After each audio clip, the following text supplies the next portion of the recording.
I was picturing like an anthropomorphic husky and this woman, and that gave me really bad vibes from a spice perspective. Hi booktube, it's Marianne at Your Last Weird Book, and today we're wrapping up the second half of May 2021. So this is going to be a bit chaotic. It's super late. I would ordinarily have liked to have filmed this in advance, but it's been a time. There's been hospital visits, there's been kids off from school quarantining, there's been job interviews. It's been a lot. And also they were on holiday and we went on day trips and stuff. So this is like kind of the first chance I've really been able to sit down to film a wrap up style video rather than something kind of just quick and easy to get out onto the internet. So the books that I read in the second half of the month, normally I would have my stats here. I do not have them because I completely forgot to go and compile everything. So I'm going to put a screenshot here of the amount of books, formats of books, pages and all of that jazz, and you can just look at it because I am not leaving the room to go and work it all out. It's just not happening. So we'll just like talk about the books. The books have been kind of hit and miss, okay?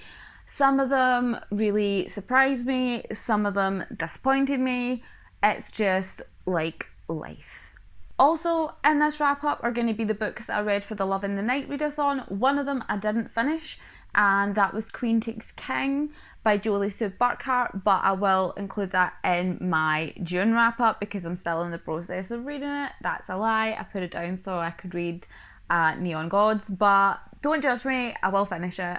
So the first book I read in the second half of the month was The Right Swipe by Alicia Rai. I gave this one 4 out of 5 stars. So this one is based around the characters of Rhiannon and Samson, rival dating app owners who end up falling in love. It's a second chance romance. Samson ghosted Rhiannon once before and they are reunited in this situation and end up falling in love. It's a forced proximity workplace romance, hate to love, second chance romance vibe. It was good. I didn't like the female main character that much to begin with, but she grew on me throughout the process of reading the book. Don't want to go into detail too much on the plot because that's usually why these videos end up so long, so I'm just going to talk about my feelings in general. So the chemistry between the characters was totally 100% here. I felt it felt real. I did prefer Samson to Rhiannon simply because he was just a big cinnamon roll, and you know that is my vibe, so that was my main concern. I did like how when the story was being told, there wasn't just the focus on the romance, there was an actual like proper plot surrounding about it. It sort of touches on women in business, black women in business, racism, misogyny in the workplace, how sportsmen, like people in sports are treated and kind of not abused but pushed beyond their limits, which can end in a really bad situation. So it was really good overall. Had a good message. The relationship was good. It just took a while for the heroine to grow on me for a while. The next book I read was Storm by Carrie Ann Cole. I gave this one 3 out of 5 stars. This is based around the characters of Storm and Evie. Storm is a rock star. Evie is a woman who does a job, but I forgot what it was. And the two of them basically end up trapped in a truck for 48 hours because Evie's car breaks down and then Storm's car breaks down and they end up stuck together and they start to form a relationship. Now there is some sort of cheating in the beginning. It depends on what your outlook of cheating is. To me, it was cheating. But to other people it might not be. But anyway, regardless. The two of them end up developing an attraction to each other that blossoms into a romance. And to be perfectly honest, I didn't fully feel the romance aspect of it, the lust, the sexual tension. 100% felt that. But the love, I know that love and lust can go hand in hand. But in this case, I don't know if it was fully there. Something about the heroine annoyed me. I don't remember what it was. Like I said, I'm filming this incredibly late. I'm filming this a week into June. It's not as if like this is fresh, and there was something about her that annoyed me and I didn't like. It was just, yeah, I gave it 3 stars. That is the extent of just how much I remember about this book and how much of an impact it had on my life. The next book I read was Ice Planet Barbarians by Ruby Dixon. This is the first book in the Ice Planet Barbarians series. I gave in to the peer pressure and I read the book, the first book in the series, and I gave it like 3.5 stars. Now, I was surprised. I didn't want to read this because I didn't think that alien romance was my vibe. Didn't think I was going to be into it. I didn't think I was going to feel it. But, you know, I can admit when I'm wrong. And I was wrong. I actually really enjoyed this. So, content warning to begin with, for sexual assault, which happens at the very beginning of the book. So we have 12 women who have been abducted, taken into space, there's a fault with the spaceship, and they're basically abandoned on this ice planet. Our main characters are Georgie, who is one of the women who is trapped in this sort of spacecraft, and Victal, who is the alien that comes upon her. So basically the way that these aliens work, they have this thing called a kui, I think that's how you pronounce that, I'm not entirely sure, which basically lights up when they meet their mate. So it's a fated mates kind of thing. He's an alien, she's a human, they end up falling in love, there's this whole thing, there's a language barrier which ends up being resolved. Forced proximity, you know, big alpha alien, it was spicy. I didn't think that I was going to ship so hard, but you know what? She shipped and she loved it.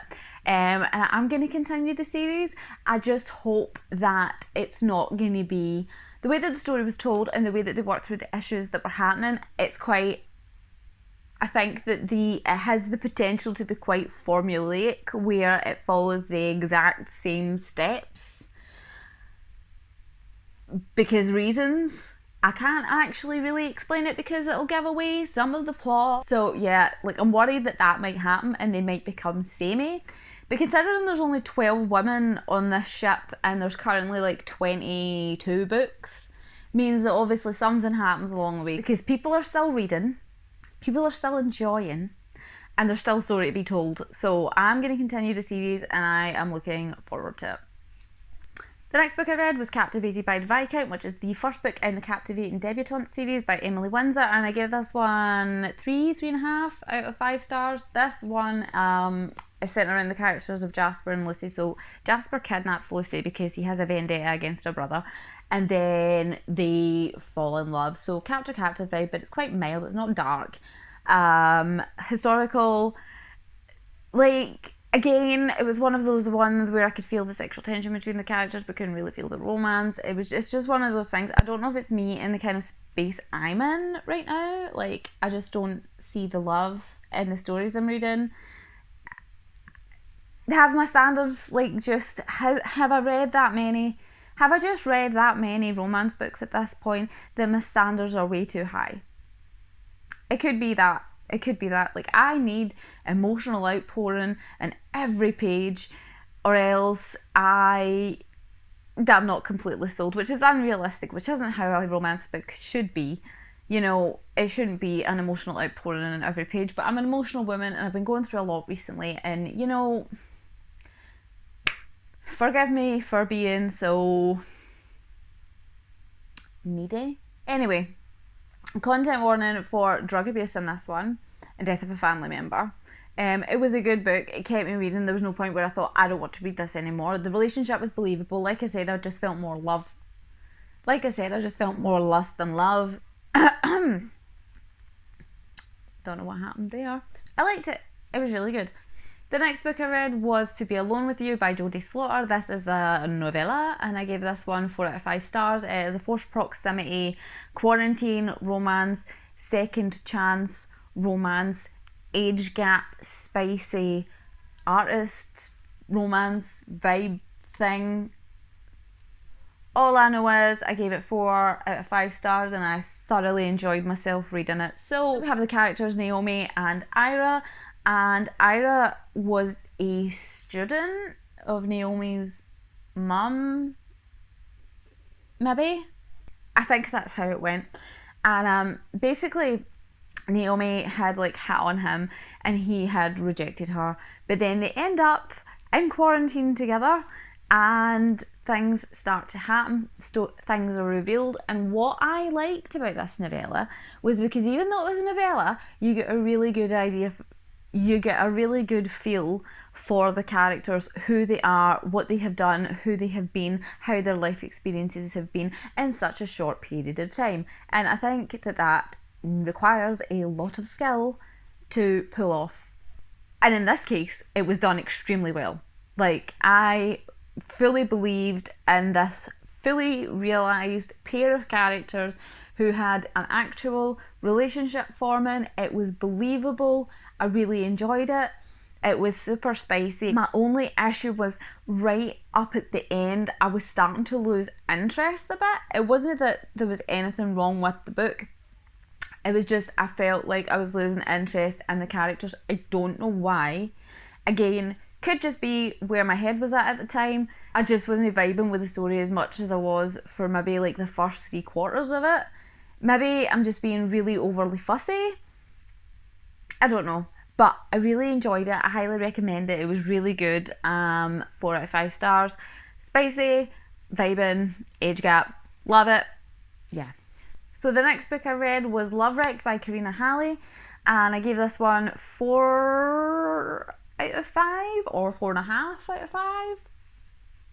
I don't remember. So content warning for extremely toxic family relationships. This is a grumpy sunshine, forced proximity, hate to love. So the main characters, I don't know if it's Ty or Tay, and 2 seconds. Daisy. So Tay and Daisy, or Ty and Daisy, I'm not entirely sure on the pronunciation. I read this, I didn't do it on audio. She is the bridesmaid at her sister's wedding and he is the groomsman. And they meet each other, completely misjudge each other from the very first second that they meet each other. They view each other completely opposite from who they actually are as people. Yeah. So the wedding stuff all happens, and then the honeymoon that the couple are supposed to be going on, Ty and Daisy end up on the same trip. But unfortunately, the boat that they are sailing on to get to Fiji, there's a shipwreck, which isn't great because it's Ty's boat and it has very special meaning to him. So that's not great. Right, so I was really worried going into this that the shipwrecks aspect of it was going to be overly dramatic and like I wasn't going to enjoy it because it's a shipwreck, and obviously like that's something quite extreme. So I'm like, how are you going to pull this off in like your standard romance? But geez, oh, it was done so well. I felt the anticipation, I felt the anxiety, I felt the suspense during the actual shipwreck itself, and then as soon as they got off the boat, I felt the humour that was being injected, I felt the spice that was being injected, I felt the tension that was being injected, I felt the love that was forming between the 2 main characters. This was such a good book, and I don't know why I haven't picked up a Karina Halley up until this point, because not only was it a good romance, not only was the comedy good, not only was the suspensey aspect of it at the start good, the writing was really good as well. So I really can't complain that much about it, to be honest. The only reason I gave it like 4.5 instead of the full 5 was because I felt like the toxic sister relationship was laid on so thick and so aggressively that it kind of took the enjoyment away from the story a wee bit. It might just be because me and my sister are really close and it's hard to kind of like visualize a sisterly relationship being that volatile. But that's yeah. But like I said, the romance between the characters was super believable. I liked that they didn't go from like straight up hating each other to straight up loving each other. Like there was a gradual process. Both of them had things that they were like working through on their own. So it was a really kind of realistic portrayal of how two people who don't like each other would come to fall in love with each other. So I loved that it was realistic, but also funny, but also suspenseful. I just thought it was wonderful. I'm actually thinking right now I'm just going to put it up to a 5-star because I'm realising just how much I loved it now that I'm talking about it. So moving on to the books that I read for the Love in the Night readathon. So I started with a manga to kind of ease myself in gently. And I read Devil's Line Volume 1 by Ryo Hanada. And I actually enjoyed this. So I struggle with manga sometimes where I find it a difficult format to read. I don't know why. I don't know why I have an issue with text and illustration. It just doesn't work for me most of the time. But made it work. Really enjoyed it. The two main characters whose names I have forgotten, we have a vampire and a human. There's a cliffhanger at the end, so I will need to continue the series. This was only volume 1. I was going to read volume 2, but I thought I'll get through the rest of the Love in the Night TBR first, but I didn't even finish that. So yeah, I enjoyed it. I gave it 4 out of 5 stars. There was enough happening in the story that it didn't become boring. The illustration was good. The actual content was good. I enjoyed myself. The next book left me really conflicted. Okay, so I read His Beauty by Jack Harbin, and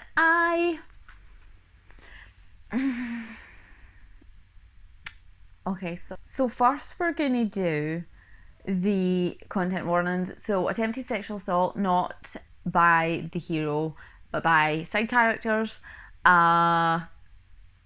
Slight gore, nothing extreme, depending on what your idea of extreme is.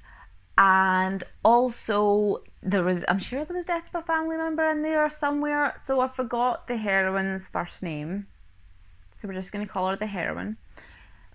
Again, I will repeatedly say this, it has been a while since I've actually read these books, so I'm struggling, okay? I'm struggling.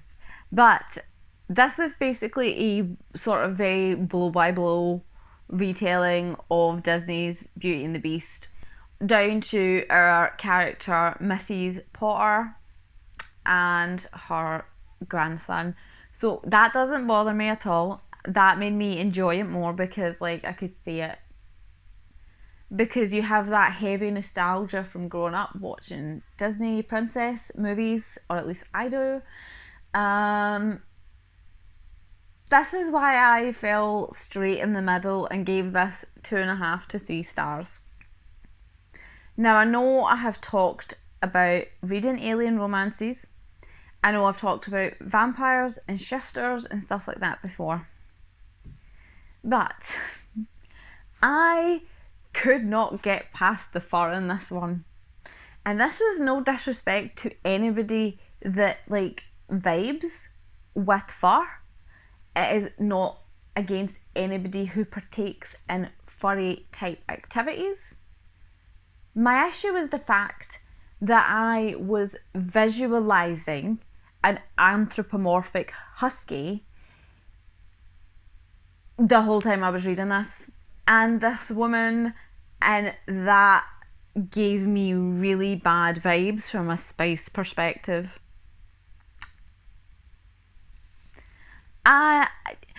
I mean, you know, it just didn't work for me from that standpoint. It's like different with shifters because they shift into a human form, but like he still had like paws and was covered in fur.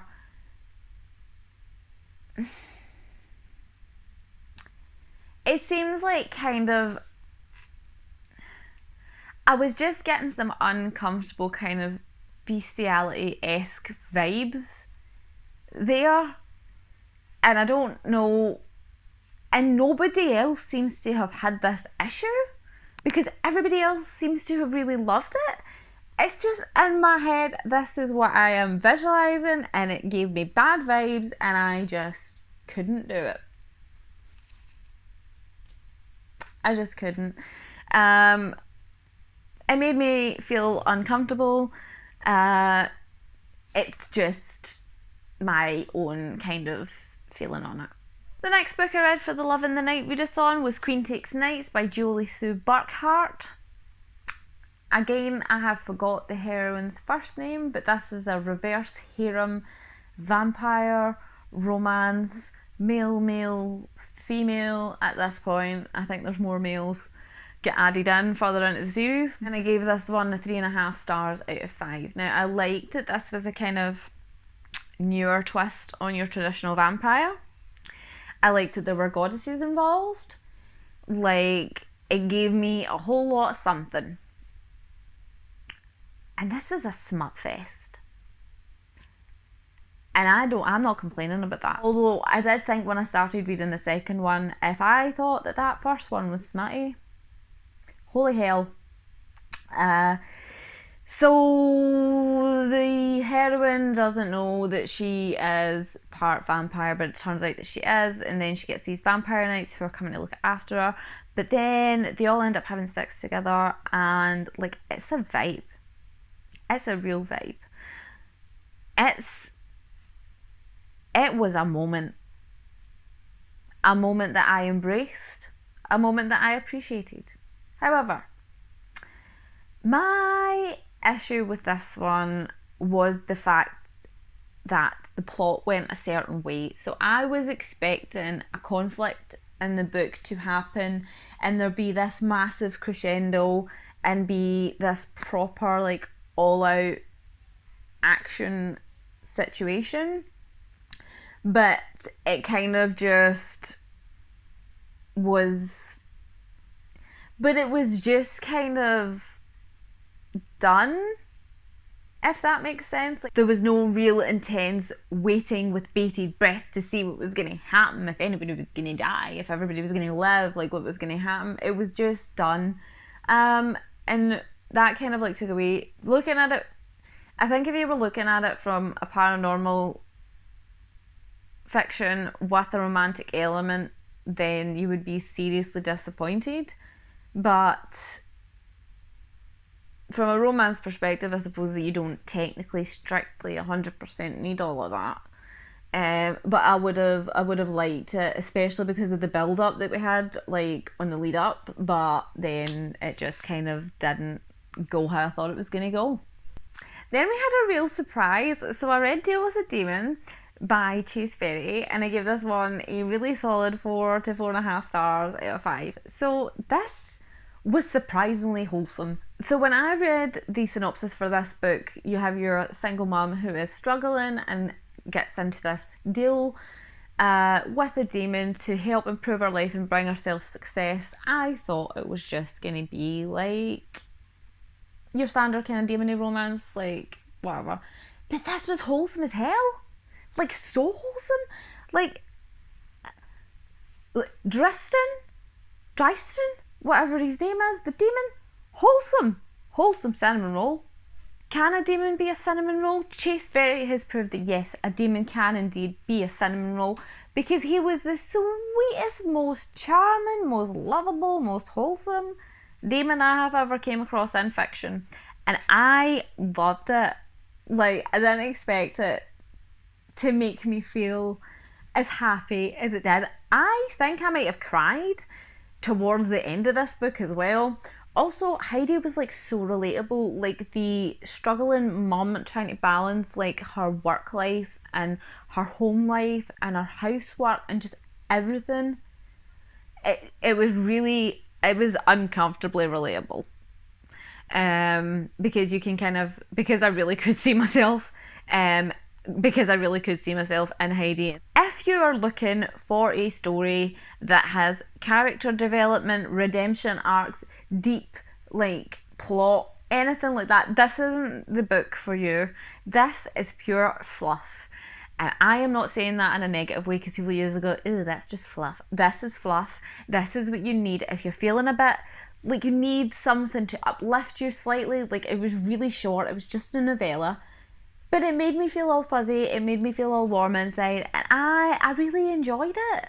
Didn't expect it to like it as much as I did. And So yeah, really didn't expect it to be that wholesome. It had no right being that wholesome for being a demon romance, but it was. I am delighted. I am happy.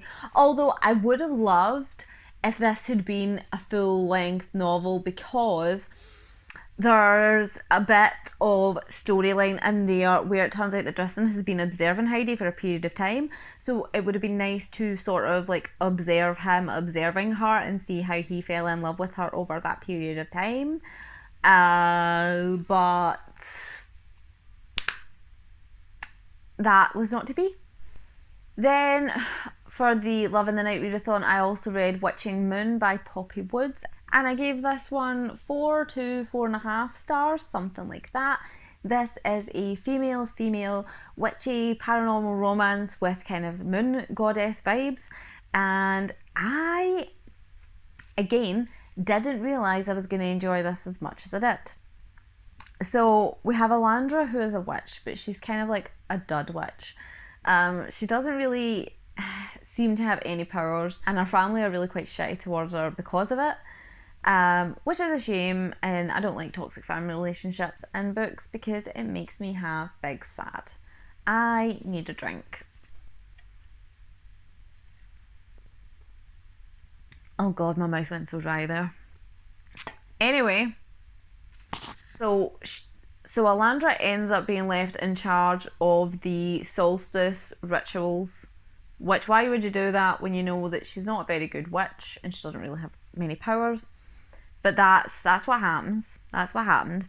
And things go wrong. And then she ends up summoning Luna, who is basically the goddess of the moon, by accident, which creates a host of like problems that they need to overcome. There are people trying to hunt down Luna because she's one of the Celestials, because reasons. Again, I feel like I get away too much of the plot whenever I'm like summing up these books, so I'm trying to keep it quick. Anywho, the relationship between Alandra and Luna was so pure and so precious, and I really loved it. Like, they were just looking out for each other and wanted to protect each other, and just Luna sticking up for Alandra with her family when her family was being shitty to her about how like she wasn't the best witch in the world. It was just great. I loved it. It wasn't the spiciest female romance I've read, but it was spicy enough to hit the spot, and I just adored it. I adored it. It was so good. Think I might have cried at this one as well. The only issue that I had with this book, literally the only issue, wasn't even in relation to the book itself. It was the audio.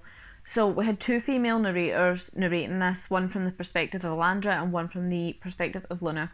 Now, the voice that was being used for Luna by one of the narrators, it was very breathy and kind of whimsical, and I loved it. Like, it fit perfectly for how I envisioned this character would be acting and conducting herself and speaking. But then the other female narrator had used a different voice, which didn't fit as well with what I had pictured from the character. So it didn't take anything away from the story. It was just kind of discomforting. It was just kind of not working in my brain properly when I wanted to hear this kind of breathy, whimsical, airy-fairy voice, but instead was given the other voice that was used by the other narrator. I think it would have been kind of nice to have that evened out, you know. But I mean, that's literally the only complaint, and that's not even about the book, that's not even about the author. It just happens to be what happened with the narration. I would definitely recommend picking this up if you like witch paranormals, because I thought this was absolutely fantastic. And like I said, I didn't finish Queen Takes King. I already had The Sweetest Oblivion, which is the first book in the Maid series by Danielle Laurie, on my Scribd account, so I just listened to that while looking for the charger for my Kindle. I don't like mafia romances. I said in Heather's Live, where we were talking about tropes that we didn't like, I'll link it in the description box, I said that I really didn't like alpha heroes, I didn't like aggressive heroes, I didn't like mafia romance. You know, this kind of really switched the game up for me. I gave this one 5 stars, and it's very rare. There's only been one other mafia romance that I gave a 5 star to, and that was Symphony by Kenya Wright. Because it's really hard to find that balance between a hero being this really aggressive, overly protective, possessive alpha, and just being an absolute arsehole. Like, there is a line where you go from being possessive, where you go from being the kind of alpha, possessive, protective, and being abusive. And I feel that Danielle Laurie did a really good job of keeping Nico, the hero in the story, an actual likeable, lovable character that you are rooting for, instead of just making me hate him and not want to continue the story. So their story, Elena and Nico, they are basically forced together in a marriage of convenience due to situations without their control. Now, there are content warnings for kind of gratuitous violence in this. It's a mafia romance, so obviously there's going to be some shooting, some slicing and dicing, but that is par for the course with mafia. I'm fine with it, but other people might not be, so just saying. The tension between these two was just exquisite. Like, I was desperate for these two to get together. It was obvious it was going to happen, like, from right at the beginning. And you were just waiting and encouraging and pushing and just desperate for it to happen. And I'm so glad that this book went how it did, because I thoroughly enjoyed it. I could see everything from each character's perspective. There were points in time, there was a certain point in the book where I feel like Elena, while I understood why she might not want to communicate a certain issue with Nico in case they're acting in a certain way, I think if she had just been communicative with him and said, look, I need to do this for this reason, there wouldn't have been a conflict. They could have found a conflict elsewhere, an external conflict. But I just feel like she should have maybe just communicated and saved us all of the heartache and all of the drama and all of the stress that I was put under during said conflict. Because while Nico is the possessive, alpha, dominant guy, you can see from how he is with her that she probably could have approached him with her situation and been like, I need this money for this reason because this happened. He would have been agreeable and worked with her and be nice to her and be nice about it and be considerate, because he is soft inside for her. So yeah, that was the only thing that kind of like wound me up slightly about it. Other than that, I absolutely loved it. And I did not see myself enjoying a mafia romance the way that I did when I read The Sweetest Oblivion. But times are changing. I seem to be warming ever so slightly to the alpha hero. Again, I can admit when I'm wrong. They can be done well. They can be done in a way that will satisfy my wholesome little heart. I admit defeat. Also, really appreciated the spicy scenes in this. There was a situation in this that was hotter than it was going to be. I actually quoted it in a TikTok and I was like, okay. 10s across the board for this. Plot, character development, redemption, romance, sexual tension, sex scenes. And that is that for my May wrap up part 2. So I am very tired.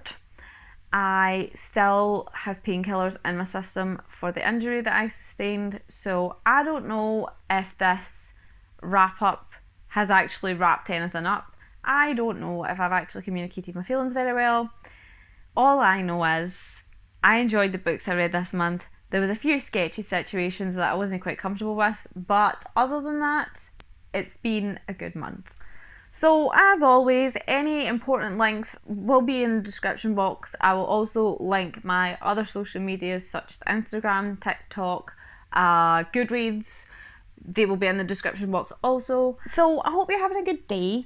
I hope if you're not having a good day, things improve for you. I'm sending a hug in your direction. I am sending a virtual hug in your direction.